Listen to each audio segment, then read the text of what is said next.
आप कभी दिल्ली में आएंगे तो मैं आपको एक कप चाय भी नहीं पिला सकता, मैं ओपनली कह रहा हूं। इसलिए मुझे तकलीफ इस बात की है कि इस युद्ध में जो कुछ जीत करके हम आगे भी लाते हैं, लोगों की उदासीनता, लोगों का सोना, कभी कभी ये मायूस करता है हमको कि हम इस लड़ाई के लिए भी आपसे कुछ नहीं मांगते हैं, न किसी पे एहसान करते हैं। लेकिन इस संचार क्रांति के दौर में आपके पास तमाम चीजों के लिए समय है, लेकिन आपके और भारत राष्ट्र के लिए इतना बड़ा फैसला कराने में हमारी जान निकल गई है, लेकिन आपको उस फैसले के बारे में तक नहीं पता। और उस फैसले, ऐसा फैसला सुप्रीम कोर्ट ने पिछले 20 साल में नहीं दिया, वो दे दिया फैसला। अब हम उस फैसले को जाने भी और जन जन तक पहुंचाएं। हम पे थोड़ा रहम कीजिए, हम पे थोड़ा तरस खाइए भाई। ये इसलिए कह रहा हूं कि इससे ज्यादा और शब्दों में नहीं कह सकता। 2018 में सुप्रीम कोर्ट के अंदर जस्टिस अरुण मिश्रा जी, जस्टिस अमिताभ राय साहब इतना बड़ा फैसला दिया है, लेकिन उसकी 90% लड़ाई मुझे और आपको लड़नी है। फैसला यह दिया है कि विष्णु शंकर जैन ने कोर्ट में खड़े होकर के कहा कि sir, my Lord,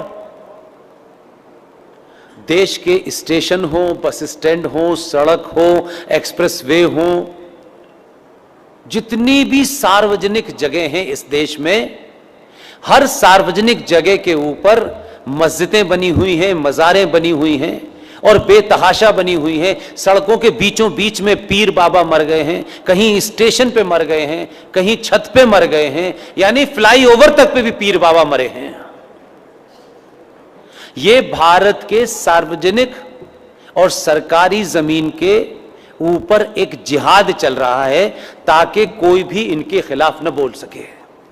supreme court के दोनों जजों ने हमारी पिटीशन को सुना और लंबी चौड़ी बहस नहीं की।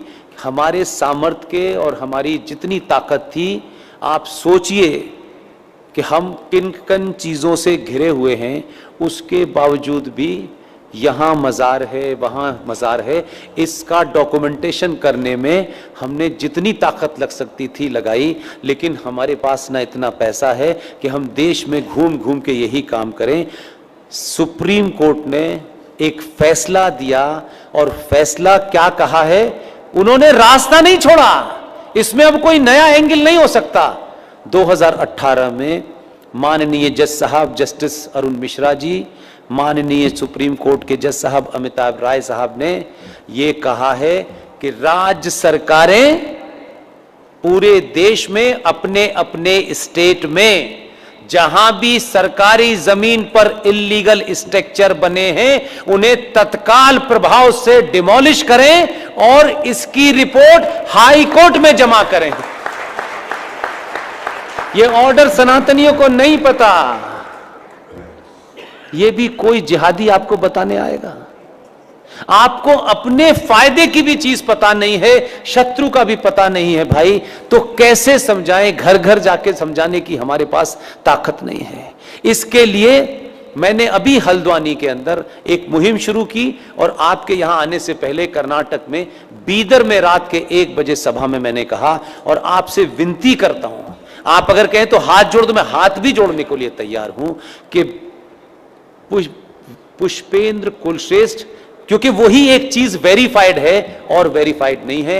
आप अपने शहर में जाएं, पिकनिक पे जाएं, आपको इतनी सेल्फी लेने की आदत है, अच्छी बात है। जहां भी जाएं, मज़ार आपको, मस्जिद आपको सड़क पे कहीं नजर आए, कार बराबर में रोकिएगा, उसके साथ बैठ कर के एक सेल्फी लीजिएगा। आपकी तस्वीर हो उस मज़ार की, उस मस्जिद की जो सार्वजनिक स्थलों पे बनी हुई हो, उसकी सेल्फी लेकर के मेरे फेसबुक अकाउंट पर पुष्पेंद्र कुलश्रेष्ठ वेरीफाइड पर पोस्ट इसलिए कर दीजिए कि उसी का प्रिंट आउट निकाल करके हमको कोर्ट में जमा करना।